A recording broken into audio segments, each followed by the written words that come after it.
Tjena. Are you tired of giving the reply, "Jag mår bra," when somebody asks you how you are?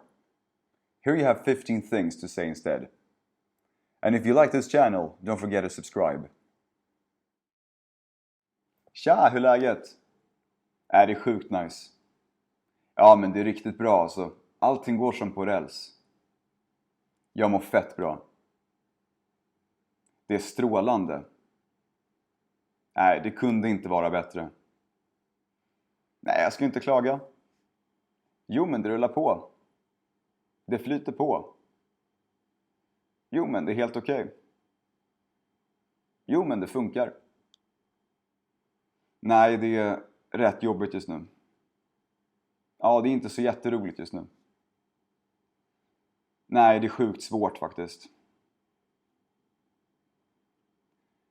Nej, det känns för jävligt. Inte alls bra.